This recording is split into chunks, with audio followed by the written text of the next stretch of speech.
This lesson addresses Learning Outcome 2, reading and viewing, and the assessment standard which requires learners to explore the key features of text and explain how they contribute to meaning, describe development of plot, subplot, conflict, character, and role of narrator.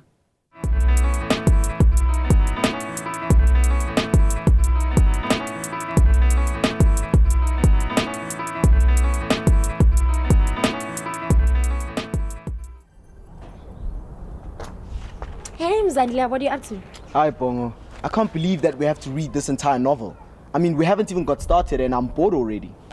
I don't know what you're griping about. This is my favorite kind of homework. I'd rather read a book than finish my maths. Yeah, but why can't they just turn every book into a movie? That way we can just sit in front of the TV, watch the movie, and still know what's going on. I think you're missing the point. When you read a book, you begin to feel as if you know the characters really well. You know, as if you're living in their world, you know what I mean? Now you're starting to sound like my English teacher. It all sounds like a lot of nonsense to me. Hi there. Which of these learners is more like you? Do you love reading or do you find reading a chore? Welcome to the first lesson in our series on reading novels. I hope that these lessons will help you to see that reading can be enjoyable, interesting, and entertaining.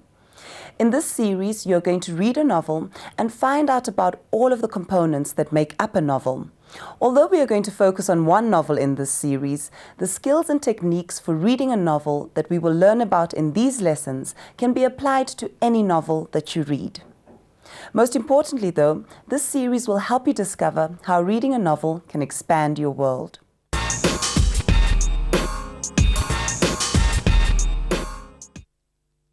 By the end of this lesson, you'll be able to recognize books that are novels, differentiate novels from plays, short stories, and other literary texts, describe the structure of a novel. In today's fast-paced world, many people no longer see the value of sitting down to read a book. They think that books take too much time to read, or they think that the language will be too difficult for them to understand.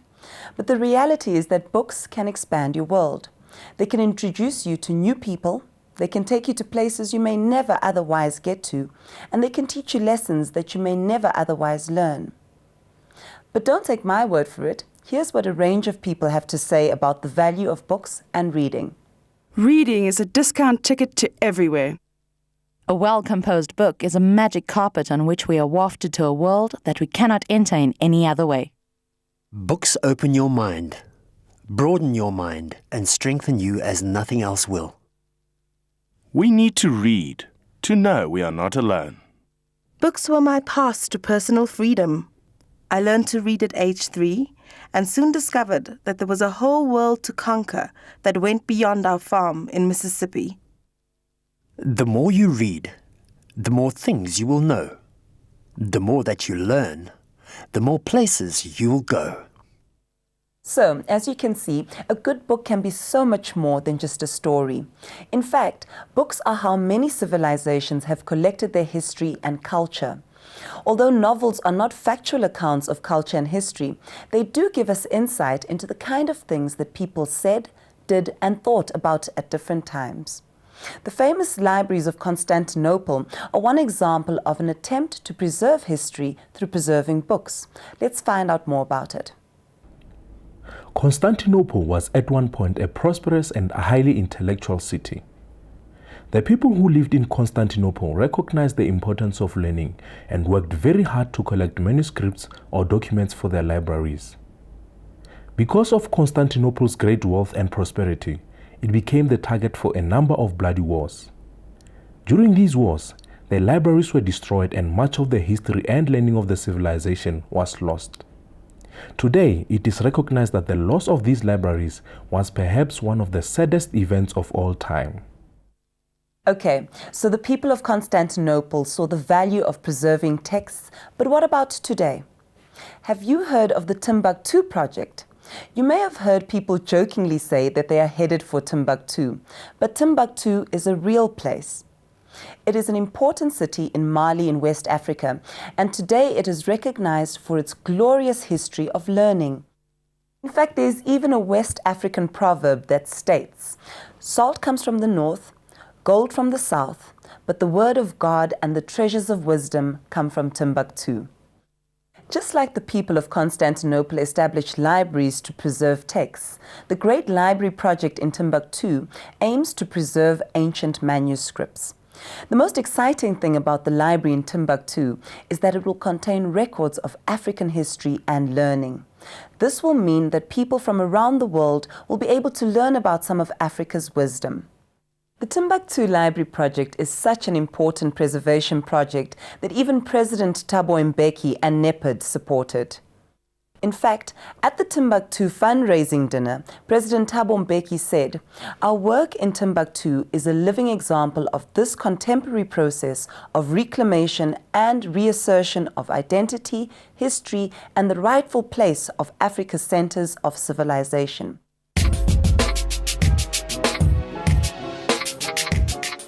So you see, books are a very important way of sharing and documenting our history, culture, and identity.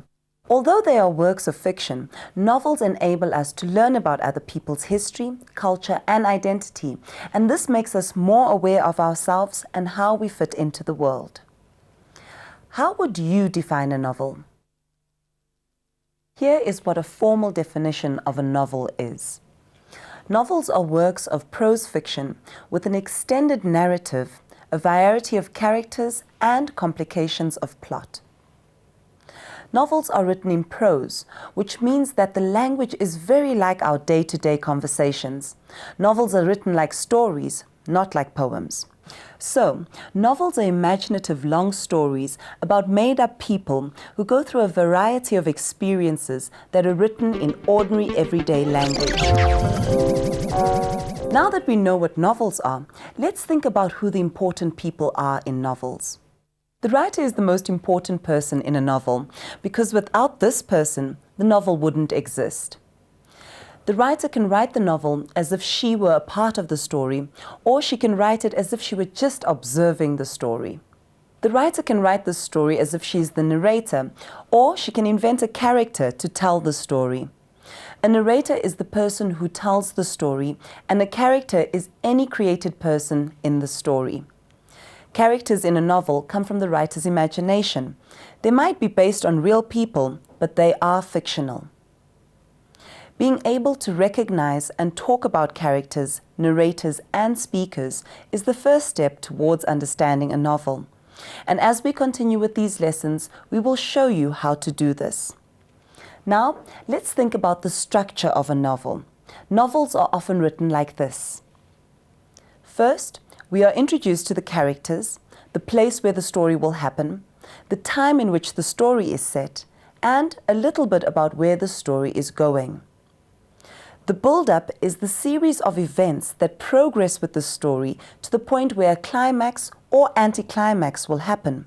The climax is the high point or moment of greatest tension in the story.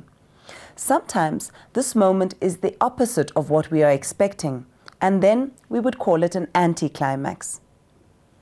The resolution is what happens after the climax or anticlimax to tie up all of the loose ends. And the novel will then end with some sort of conclusion. This is when all of the issues raised in the novel are finally resolved. This will make even more sense when we start looking at a specific novel. But before we get there, let's think about some other elements of what make up a novel. An author will often use elements such as structure, plot, character, setting, narrative style, and imagery in order to tell her story. Through these elements, she will put across a message or theme. This means that when studying a novel, we need to examine each of these elements in order to make sense of the message or theme. During the next couple of lessons, we will take a closer look at all of these elements, and we will show you how to identify and discuss them in relation to any novel. But there isn't time for that in this lesson, so let's get on to your task for today.